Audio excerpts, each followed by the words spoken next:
இன்றைய இதமான காலை தென்றலில் அனைத்து அன்பு உள்ளங்களுக்கும் என் இனிய காலை வணக்கம். இன்று ஒரு குறள். அதிகாரம் 14, ஒழுக்கம் உடைமை. குறள் எண் 140. உலகத்தோடு ஒட்ட ஒழுகல் பலகற்றும் கல்லார் அறிவிலார். தெய்வப்புலவர் திருவள்ளுவர் உலகத்தோடு பொருந்த ஒழுகாதவர் பல நூல்களை கற்றிருந்தாலும் கல்லாதவரே கற்றிருந்தாலும் பல நூல்களை கற்றவராயினும் அறிவிலாதவர். தெய்வப்புலவர் திருவள்ளுவர் என்ன சொல்கிறார் பாருங்கள். அதாவது உலகத்தோடு பொருந்த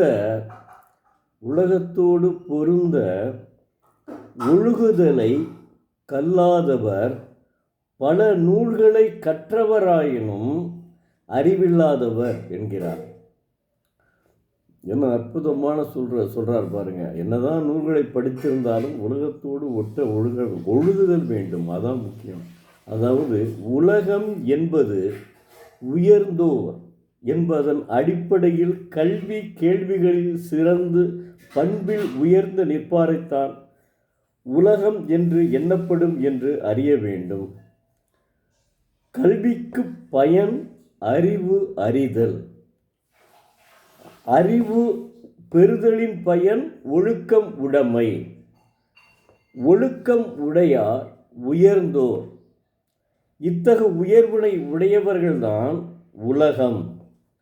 அதாவது அறிவு அற்றம் காக்கும் கருவி.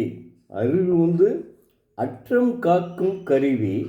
எல்லாம் கற்றும் உயர்ந்தோர் வாழ்ந்த உயர்வான நெறிகளை போற்றி ஒழுகத் தெரியாதவன் கல்லாதவனாகவே எண்ணப்படுவான். கற்ற வழி நிற்பவர்கள் உயர்ந்தவர்கள். அவர்கள்தான் உலகம் என்று அறிதல் வேண்டும். அவர்களை பின்பற்றி வாழ்பவர்களே கற்றறிவு உடையவர்கள்.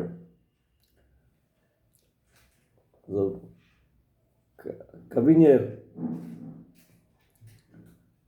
பாரதியார் அவர்கள் யாமறிந்த புலவரிலே கம்பனை போல் வள்ளுவர் போல் இளங்கோவை போல் பூமிதனில் யாங்கனுமே பிறந்ததில்லை என்கிறார்.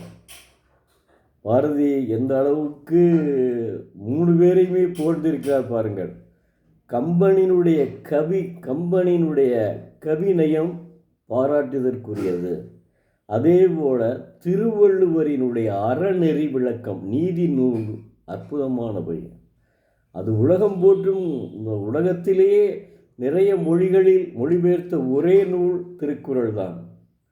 அதுக்கடுத்து இளங்கோவடிகளை பொறுத்து நீங்கள் இளங்கோவடிகளை நீங்கள் படித்து பார்ப்பதை விட தயவு செய்து, ஏன்னா நம்ம அந்த டிவியில் எல்லாமே எழுதிட்டோமே, அதனால் தொலைக்காட்சியில், அதனால் பூம்புகாரை, அதாவது இளங்கோ முதலி எழுதியது பார்த்தா இப்போ நம்மளுக்கு போர் அடிக்கிறது மாதிரி இருக்கும். கலைஞர் கருணாநிதியினுடைய கலைஞர் கருணாநிதி இருக்காரே, அவருடைய வசனத்தால் எழுதப்பட்டதுதான் பூம்புகார். அதாவது பூம்புகாரில் விஜயகுமாரி அவ்வளவு அற்புதமாக நடித்திருப்பார். இளங்கோவடிகளினுடைய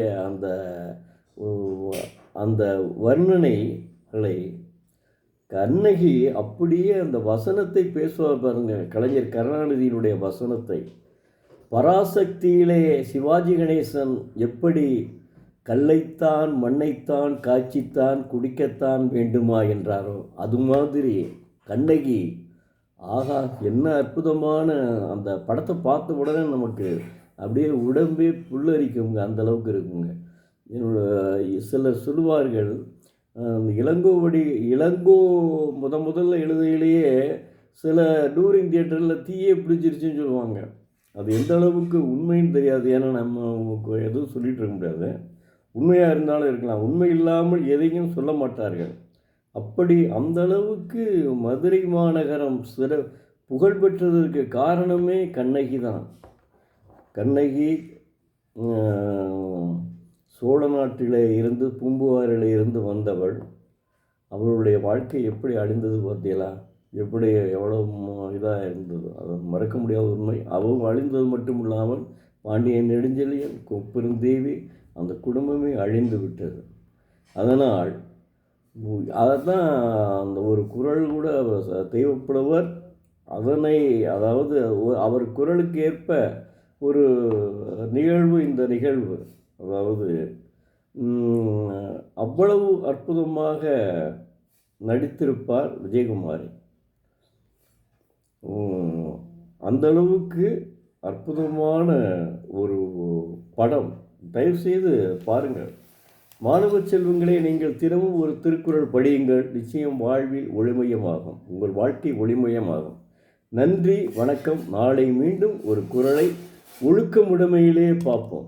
ஒழுக்கமுடைமையிலே 2 குறள் தான் பார்த்துருக்கோம். இன்னும் 8 குறள் இருக்குது. அதை முடிச்சுட்டு தான் அடுத்த அதிகாரமே போகணும். நன்றி, வணக்கம். நாளை மீண்டும் பார்ப்போம்.